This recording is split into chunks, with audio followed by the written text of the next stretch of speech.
et son public. Ah, quelle histoire! Le chef tient la baguette, mais c'est le public qui donne le ton. Le public de Rameau se divise.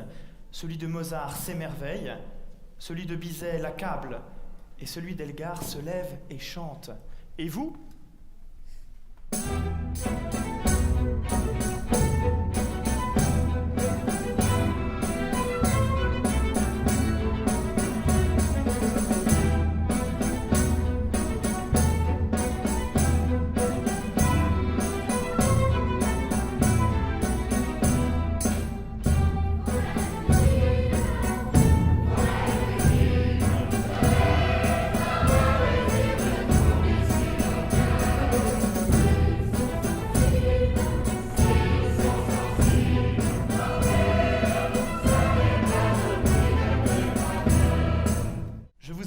À composer en musique une fresque historique, tout en mettant en lumière 4 personnages emblématiques de notre histoire.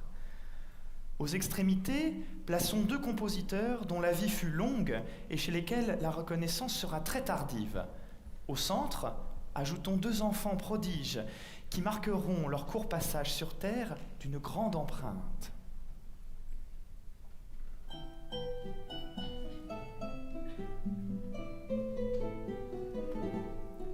Dijon, 1723.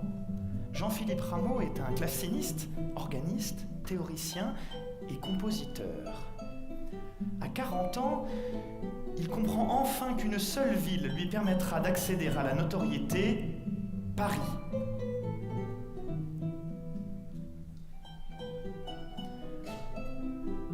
Nous sommes à l'époque des Lumières. Et les splendeurs de Versailles ont fait de la France un modèle de raffinement. À Paris, Rameau rencontre Voltaire, Rousseau, Diderot, d'Alembert et souhaite être reconnu non seulement comme compositeur, mais aussi comme encyclopédiste, car il estime être le premier à faire de la musique une science.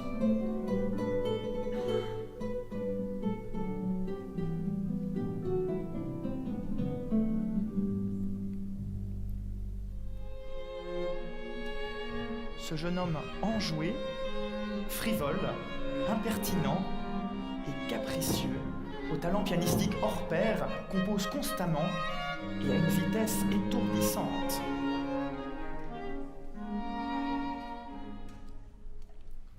Mais il a beaucoup de mal à rester dans le rang et accepter le rôle de simple employé.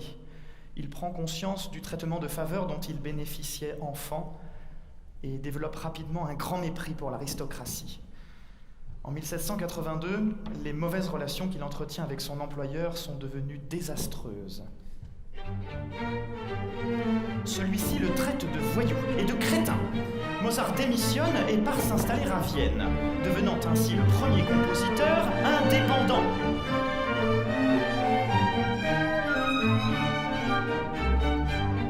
Et voilà qu'il entame la période la plus glorieuse et lucrative de sa vie. Mozart le pianiste est au sommet de son art. Mozart le compositeur maîtrise parfaitement chaque genre musical. La symphonie, la sonate, la musique de chambre, la musique sacrée et bien entendu, l'opéra. Alors que sa mort approche à grands pas, ce prodige inexplicable c'est aussi nous entraîner dans des scènes de pure frivolité et d'insouciance.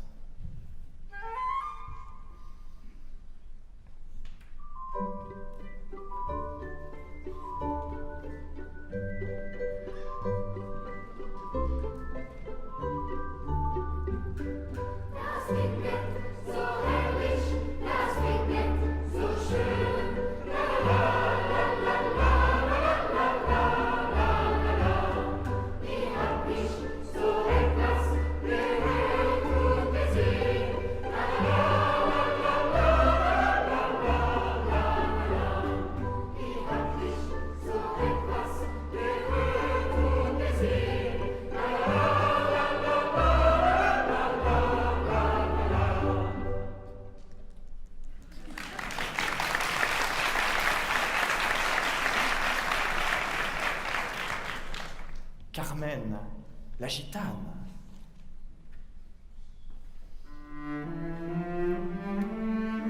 aux antipodes de l'héroïne passive et pure qu'attend le public délicat et raffiné de l'opéra comique, sensuelle, charnelle, amoureuse de liberté, destructrice et guidée par la volonté du destin.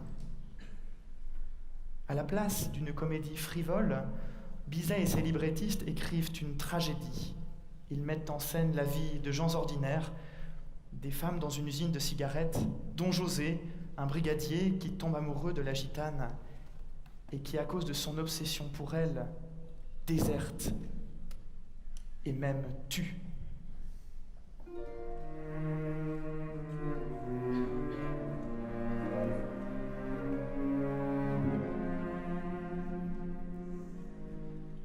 La fleur que tu m'avais jetée dans ma prison m'était restée,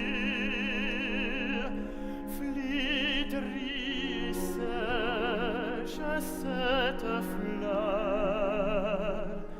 gardait toujours sa douce odeur.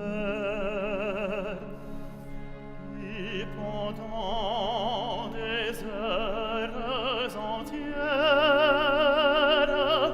sur mes yeux, fermant mes paupières, de cette odeur je m'enivrais, et dans la nuit je te voyais.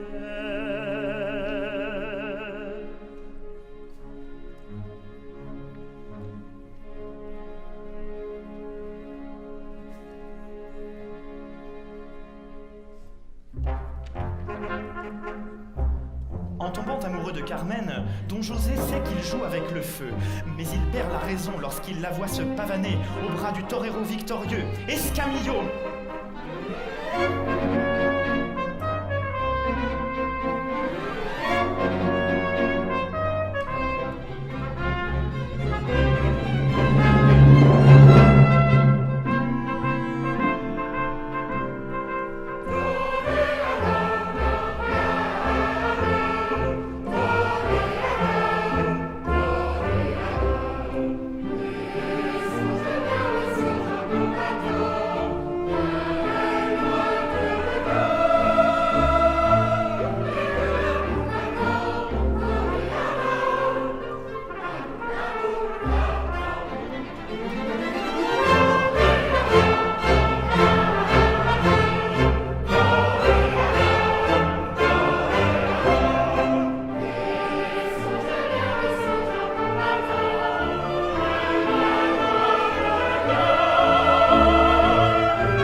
Au fond de la campagne anglaise, Edward Elgar a grandi dans une famille modeste de 5 enfants. Chez les Elgar, tout le monde joue d'un instrument. On y occupe les soirées en faisant de la musique en famille, au moins 2 fois par semaine.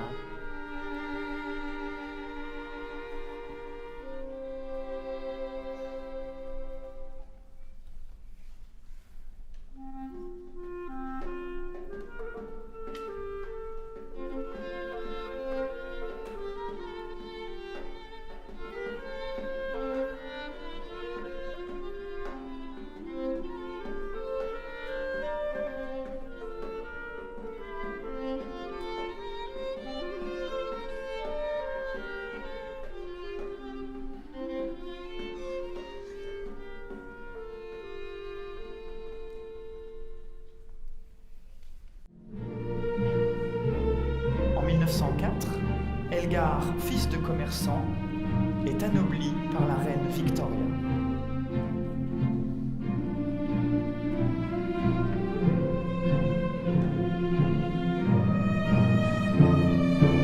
À l'avenir, ces œuvres symbolisent la musique romantique anglaise. Saluons Sir Edward Elgar, le compositeur qui a fait lever toute une nation dans le chant.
Est complète.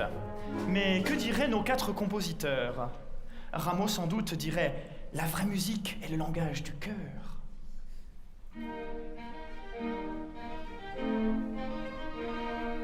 Mozart serait plus loquace. Le vrai génie sans cœur est un non-sens. Car ni intelligence élevée, ni imagination, ni toutes les deux ensemble ne font le génie. Amour, amour, amour, voilà l'âme du génie.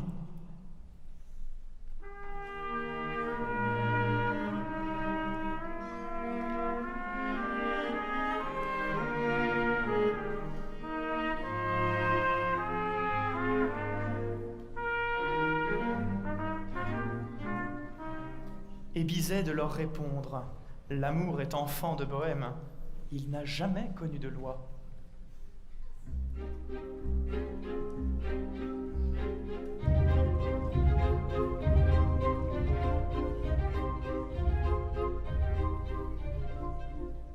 Et Elgar dirait tout simplement, la musique est dans l'air, servez-vous-en à volonté.